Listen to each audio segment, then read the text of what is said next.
Well, yes, I'm here again.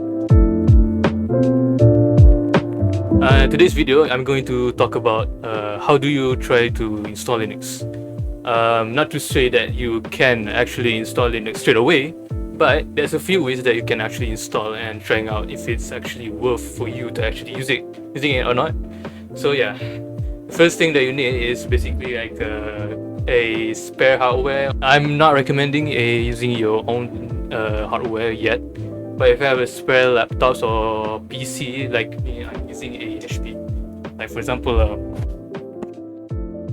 this one. Or if you are a hardware enthusiast, like for example, I have a Raspberry Pi, which is a hardware that you can actually buy it for like 200, 300 ringgit if you are in Malaysia, or it's actually very not really expensive, but it depends of where country you are in. For example, if I had Raspberry Pi, I can actually do whatever I want. You can install Linux and destroy it, but not physically, but you can install, uninstall, install Windows, whatever it is. This is a very, very flexible hardware that you can actually buy. If you really are hardware enthusiast like me, there's a few things that you need to know about actually how do you install Linux, or actually trying it first before you actually installing it. There are a few things that you might need to know. Number one, you need a really not really good computer knowledge, but there are a few steps that you need to know that might not be unfamiliar with. Like for example, going to the BIOS menu or whatever. It's a place that only for advanced user. So if you are just afraid of going to the BIOS menu or whatever, this video might not be for you. But you can actually try it if you can, if you have a spare hardware, like my laptop. But anyways, there's a few things that you can actually try next. The first that people usually talk about is basically booting from a live USB. What that means is basically you need a spare hard drive, like this one that I have, which is have like 8 gig Kingston Traveler.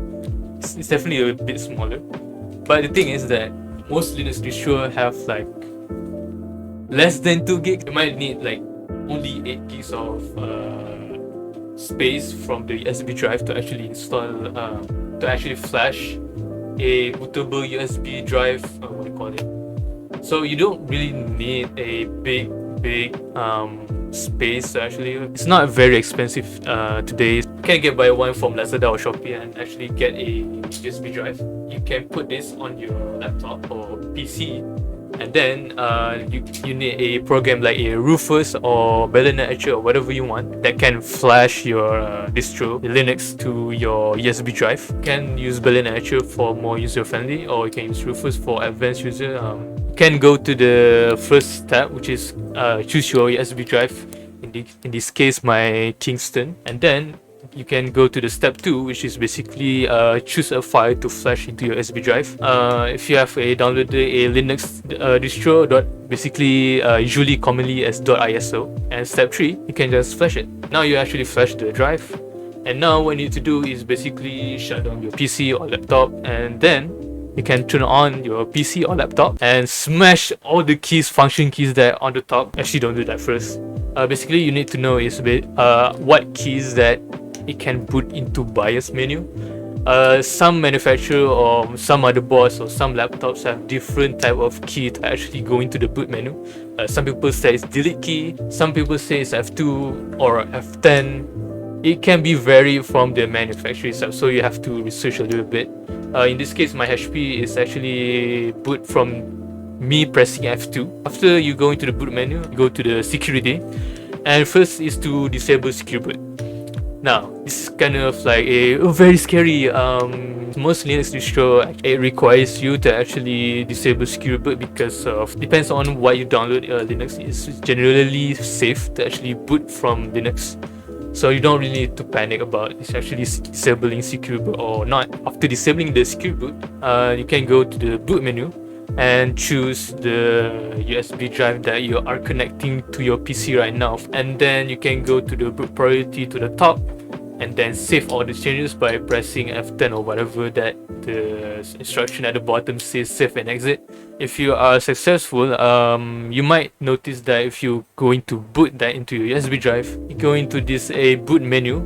For example, if you're using a Fedora, you actually mentioned try Linux on the first option. You actually need to click on that. You don't really need to worry about the other option. So after booting Linux, you might see a loading screen, like for example, Fedora spinning circle, or some Linux distro actually prefer to see this, can see these boot logs from the screen that you've seen. You don't really need to scare, because it's actually a normal thing to actually boot like this.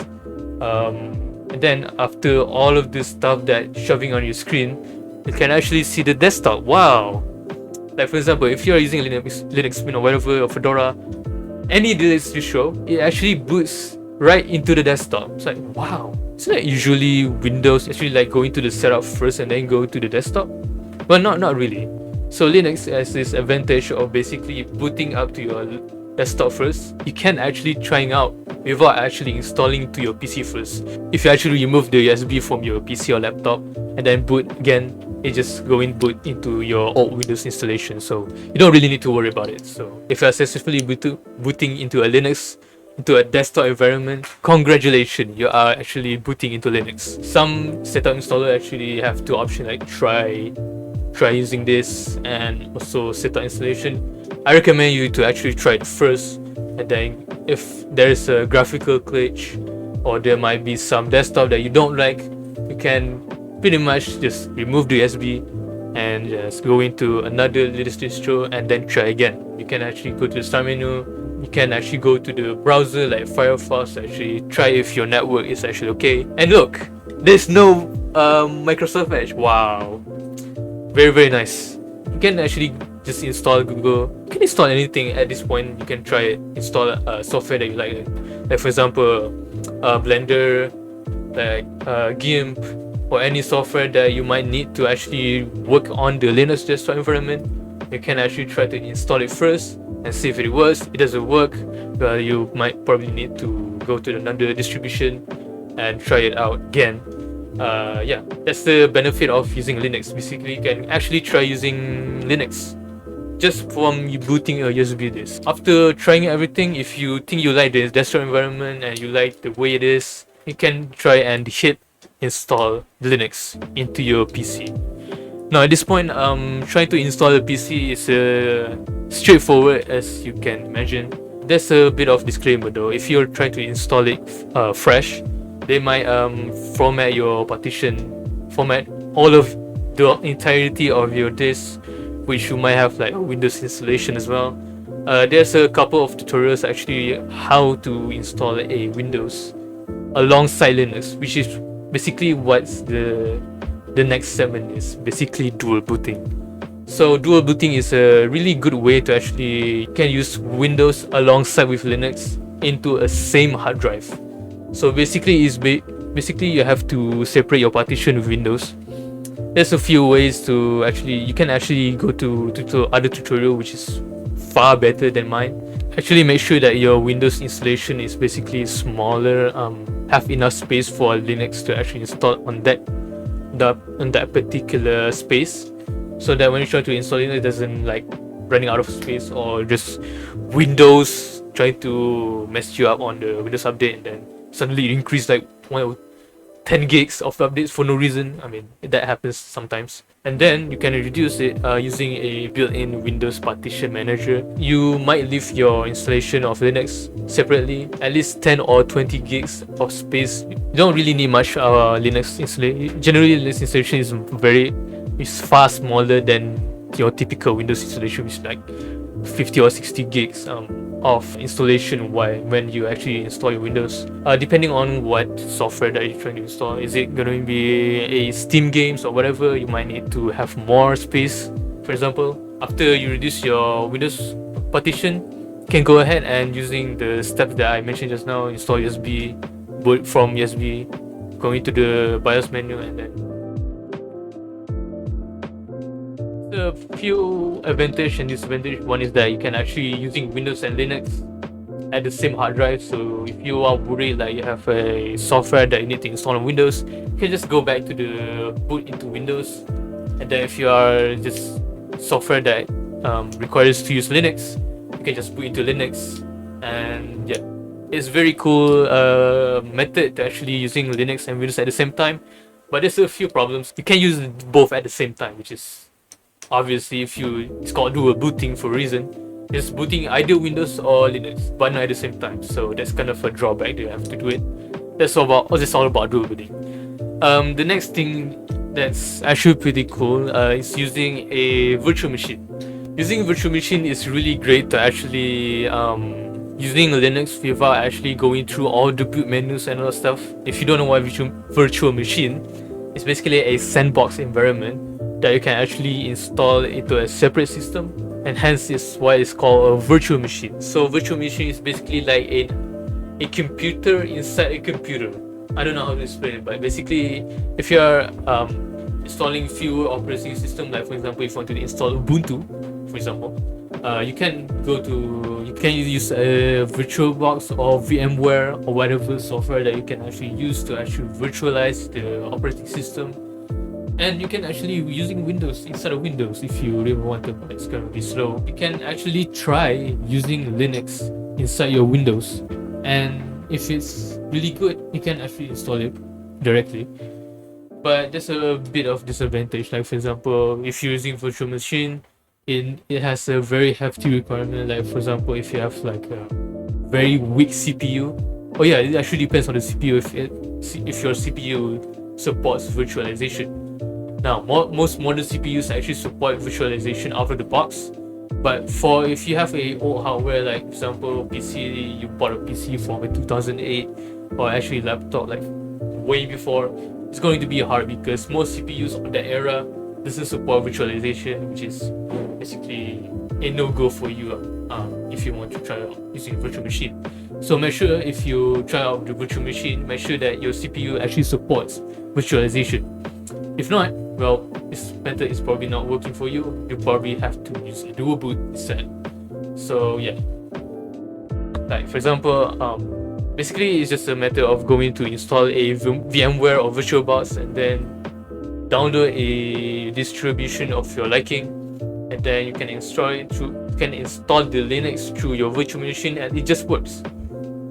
And just like using a live bootable USB drive like I mentioned in the previous methods, you can try using Linux, and then you can actually install it without actually taking over your actual operating system. So you can actually using Linux alongside Windows, which is what dual booting kind of lacks actually.